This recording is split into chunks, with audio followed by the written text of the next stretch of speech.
Iran ने India को ये ऑफर करवाई है कि आप हमसे ऑयल लें, हम आपको 30% ऑफर देंगे। गाइस, ईरान पर सैंक्शन लगे हैं, इस बात को मत भूलिएगा। ईरान पर अमेरिका ने सैंक्शन लगाए हुए हैं, जिसके बावजूद भी इंडिया ईरान के साथ ट्रेड करने जा रहा है। गाइस, ये इंडिया के लिए कोई नई बात नहीं है। अमेरिका ने रशिया पर भी सैंक्शन लगाए थे, लेकिन फिर भी इंडिया रशिया के साथ ऑयल ले रहा है और हर किस्म की ट्रेड कर रहा है। जय हिंद दोस्तों, पाकिस्तान ब्रेकिंग न्यूज चैनल में आप सभी का हार्दिक स्वागत।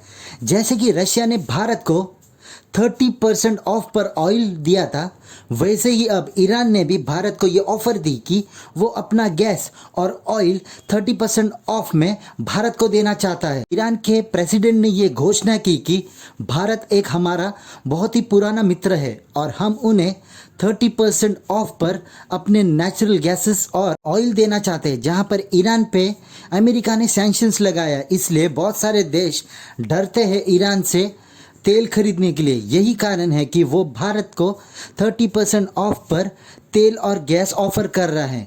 ऐसे ही रशिया ने भी किया था और भारत ने उनसे बहुत तेल खरीदा था, जिससे भारत को बहुत प्रॉफिट हुआ था और साथ में रशिया को भी प्रॉफिट हुआ था। भारत कभी भी किसी देश के सामने नहीं झुकता, वो हमेशा अपनी आवाम के बारे में सोचता है और जो भी देश उन्हें सस्ता सामान देगा वो उनसे ट्रेड करता है।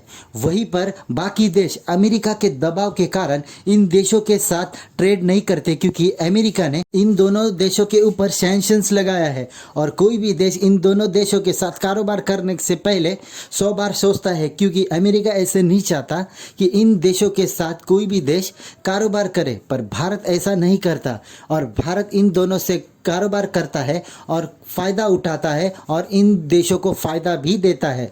ऐसी वीडियो को अंतिम तक देखते रहिए, लाइक कीजिए, शेयर कीजिए और सब्सक्राइब कीजिए हमारे चैनल को और बेल आइकन दबाना बिल्कुल भी ना भूलें। और आपकी जो भी राय हो उसे कमेंट बॉक्स में ज़रूर दें। धन्यवाद। सर, बेसिकली मेरा आज का आपसे सवाल ये है कि अभी रिसेंटली जो इंडिया और ईरान के दरमियान जो रिलेशन है वो वाकई दोबारा से ठीक होने जा रहे हैं। सही है। ईरान ने इंडिया को ये ऑफर करवाई कि आप हमसे 30% ऑफ पर हमसे ऑयल ले लो, हमारा गैस ले लो। अच्छा। क्या समझते हैं आप कि रशिया इंडिया को ऑलरेडी डिस्काउंट पर दे रहा है, जिससे इंडिया ने अपने लाखों करोड़ों रुपए सेव कर लिए। क्या समझते हैं आपके आने वाला टाइम आपको क्या नज़र आ रहा है इनके रिलेशंस इंडिया और ईरान और ये अरब इमारात के? अरब इमारात तो इंडिया की तरफ तो बहुत खींचे चले जा रहे हैं भाई, क्या वजूहत है?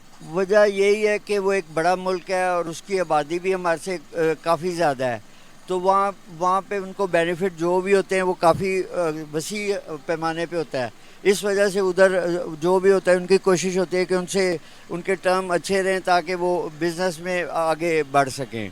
हाँ जी सर, आप क्या समझते हैं कि आने वाले टाइम के अंदर इंडिया को आप मोस्ट पावरफुल कंट्री देख रहे हैं या नहीं? ज़ाहिर है पावरफुल तो है इस वक्त, तो ज़ाहिर है उसके पास यानी कि एक आबादी भी उसकी ज़्यादा है और फ़ौज भी सबसे ज़्यादा है, काफ़ी बड़ी फ़ौज है।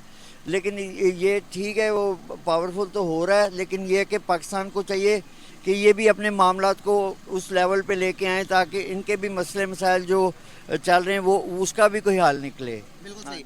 जैसे कि हालात आप देख रहे हैं कि हर कोई कंट्री, हर कोई, जैसे कि आप अरब इमारात देख रहे हैं, यूएई देख रहे हैं, सऊदीया देख रहे हैं, हर कोई कंट्री इंडिया के साथ रिलेशंस बनाना चाहती है। इस तरह पे अगर उसका ईरान ने सैंक्शन, ईरान और अमेरिका के ऊपर सैंक्शन लगाया था कि आपने ट्रेड नहीं करनी इंडिया के साथ, कोई चीज़ नहीं लेनी। रशिया पर भी इंडिया ने ट्रेड वो लगाया था, अमेरिका ने सैंक्शन लगाए थे कि आपने रशिया से भी नहीं ट्रेड करनी। तो इन सब के बावजूद भी इंडिया हर किसी के साथ ट्रेड कर रहा है। क्या इंडिया पर अमेरिका का जोर नहीं चलता? नहीं, वो अमेरिका जो है वो जोर अमेरिका का चलता है, तो हमारे पे ज़्यादा चलता है, उन पे कम चलता है।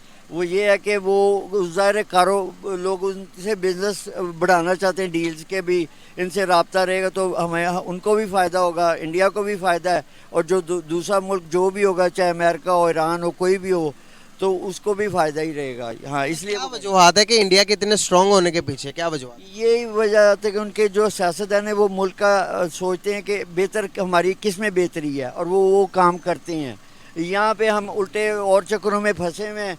हमारे सियासतदान के पास इतना टाइम ही नहीं है कि वो सोचें कि यार हम भी कोई अमेरिका से या कोई और बड़े कंट्रीज़ हैं जैसे सऊदीया है या कोई चाइना है तो सही है ताल्लुकात, लेकिन उसको उस लेवल पे नहीं अभी तक लेके जा सके जो होने चाहिए इनके। तो वो काफ़ी इनको करते सपोर्ट, चाइना भी करता है, अमेरिका भी करता है, सऊदीया भी करता है, लेकिन एंड पे जाके ये रिज़ल्ट उसका वो अवाम के लिए कुछ नहीं आता। हाँ, इस पूरे साउथ एशिया का जायज़ा लें तो आपको ये पता चलता है कि सब की सब कंट्रीज़ इस वक्त ढेर हुए पड़े हैं। किसी के पास ताकत नहीं है इतनी कि वो उठ के खड़ा हो। वो अपनी बात है कि बड़के मारते रहें, आप धमकियाँ देते रहें, आप कहें कि जनाब पूरे उसमें कब्ज़ा करना है, ये करना है, वो करना है। ईरान, अफ़गानिस्तान, पाकिस्तान, सबका माइंड सेट यही है ना, इस तरह की बातें होती रहती हैं।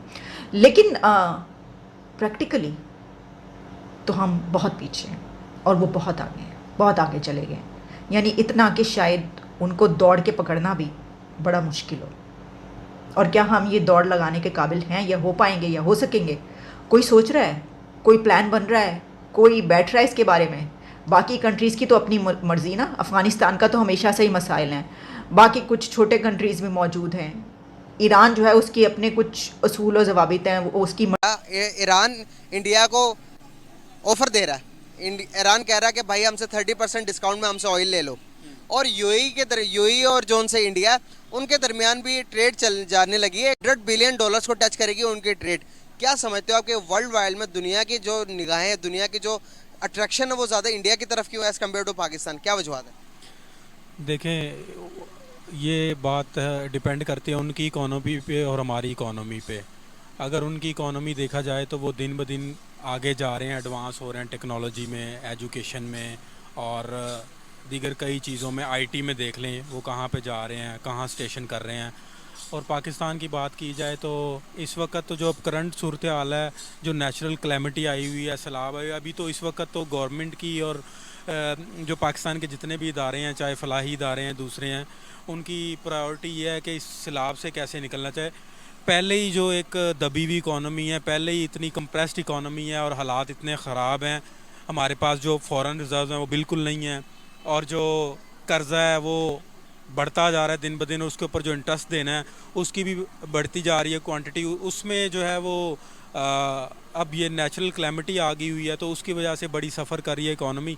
तो हमारे पास तो खुद कुछ नहीं है, जो हकीकत बात है। इस वक्त हालात इस तरह के हैं, तो दूसरी कंट्रीज़ के साथ उनका रुझान यहाँ पे कैसे हो सकता है? अभी तो हमने खुद को स्टेबल करेंगे, देखें कितना अरसा लगता है। ये अभी सालों में टाइम लगेगा, फिर जाके जो है इकॉनमी स्टेबल होगी। रही बात इंडिया की, तो अब आप देखें कि उनके हालात जो हैं वो बहुत बेहतर हैं और अपने आप को कितना एडवांस कर रहे हैं, और कितना अपने आप को इकोनॉमिकली और हर हवाले से वो लोग स्ट्रॉन्ग कर रहे हैं। इसकी वजह से लोगों का जो रुझान है वो उधर है, और उनको पता है कि जो है हमारी इन्वेस्टमेंट जो है वो बढ़ेगी इनके साथ ट्रेड करके।